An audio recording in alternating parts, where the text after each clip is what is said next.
Hello दोस्तों, मेरा नाम है जयप्रकाश और आप सुन रहे हैं रीडर्स जर्नी। आज हम जिस जातक कथा के बारे में सुनेंगे उसका नाम है सेतिया जातक। दुनिया के पहले युग के दौरान बोधिसत्व एक राजा का पादरी था। राजा के पास 4 अलौकिक शक्तियाँ थी। वो उड़ सकता था। उसकी रक्षा के लिए प्रत्येक दिशा में 4 तलवार चलाने वाले देवता थे। उसके शरीर से चंदन की गंध आती थी और उसके मुंह से कमल की गंध आती थी। राजा बोधिसत्व के छोटे भाई के साथ बड़ा हुआ था और एक राजकुमार रहते हुए भी उसने राजा बनने पर उसे शाही पात्री बनाने का वादा किया था। जब राजकुमार ने सिंहासन संभाला तो बोधिसत्व शाही उद्यान में एक तपस्वी के रूप में रहने के लिए सेवानिवृत्त हो गए और उन्होंने अपने भाई के बजाय अपने बेटे को पात्री के रूप में चुना। इस निर्णय से नए राजा के हाथों से निकल गया। भाई को बोधिसत्व के फैसले पर नाराजगी थी, लेकिन वो उसका कनिष्ठ होने के कारण इस बारे में कुछ नहीं कर सका। लेकिन राजा फिर भी चाहता था कि उसका दोस्त पादरी बने और उसने झूठ बोलकर ऐसा करने का फैसला किया। वो बस ये घोषणा करेगा कि उसका दोस्त बड़ा भाई था और बोधिसत्व कनिष्ठ। राजा की योजना के बारे में बात फैल गई और शहर हैरान रह गया, क्योंकि पहले कभी किसी ने झूठ नहीं बोला था। लोगों को आश्चर्य हुआ कि झूठ कैसा दिखता है, क्या ये नीला या पीला या कोई और रंग है। उन्होंने पूछा। भाई ने राजा को चेतावनी दी कि बोधिसत्व की अलौकिक शक्तियाँ प्रबल थी और यदि उसने ऐसा करने की कोशिश की तो राजा को कष्ट होगा। लेकिन राजा ने कसम खाई कि 7 दिनों के बाद वो ऐसा करेगा। 7वें दिन राजा को लेटे हुए देखने के लिए बड़ी भीड़ आंगन में इकट्ठी हुई। राजा हवा में खड़े रहे जबकि बोधिसत्व सामने बैठे और उन्हें चेतावनी दी कि झूठ विनाश लाता है और नरक की ओर ले जाता है।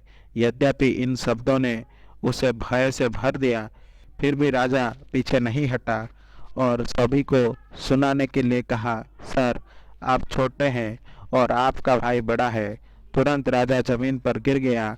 चारों संरक्षक देवता ने घृणा से अपनी तलवारें फेंक दी और गायब हो गए और उसके शरीर से खुली नाली की तरह गंध आ रही थी और उसके मुंह से सड़े अंडे की तरह दुर्गंध आ रही थी। बोधिसत्व ने राजा से कहा कि यदि वो सच बोलेगा तो सब कुछ बहाल हो जाएगा, लेकिन राजा ने उस पर विश्वास नहीं किया और झूठ दोहराया। इस बार वो अपने टखने तक धरती में फंस गया। फिर से बोधिसत्व ने उससे कहा कि सत्य का एक शब्द उसे मुक्त कर देगा, लेकिन राजा जिद्दी था और उसने घुटने के बल झुककर इसे फिर से कहा। 4 बार और बोधिसत्व ने राजा से सच बोलने को आग्रह किया और 4 बार राजा ने अपने झूठ को दोहराया। अपने कूल्हे नाभि छाती तक धंसते हुए अंत में पृथ्वी खुल गई और नरक की आग ने छलांग लगा दी और उसे पकड़ लिया। शहर डर से भर गया था और राजा के 5 बेटे बोधिसत्व से मदद चाहते थे। उसने उनसे कहा कि अलग अलग दिशा में चले जाएं और उस स्थान पर रहने के लिए एक नया शहर बनाए, जहां उन्होंने एक शाही सफ़ेद हाथी, एक शुद्र सफ़ेद शाही घोड़ा, एक शेर, रत्नों से बना एक पहिया ढांचा और 2 पहाड़े देखे। एक दूसरे के खिलाफ रगड़ने से दरार की आवाज आती है। ये कहानी बुद्ध के जीवन काल में जिस राजा ने सबसे पहले झूठ बोला था वो देवदत्त का पूर्व जन्म था, जो बुद्ध का शिष्य था, जो उनका शत्रु बन गया और उन्हें 3 बार मारने की कोशिश की। एक बार बुद्ध ने अपने कुछ शिष्यों को ये चर्चा करते हुए सुना कि कैसे देवदत्त की दुष्टता के कारण उसे जमीन में गाड़कर नरक धकेल दिया गया था और उन्होंने उन्हें ये कहानी सुनाई ताकि वे जान सके कि देवदत्त ने भी झूठ बोला था और अतीत में उसे पृथ्वी निगल गई थी। आशा करता हूँ कि आपको ये जातक कथा अच्छी लगी होगी।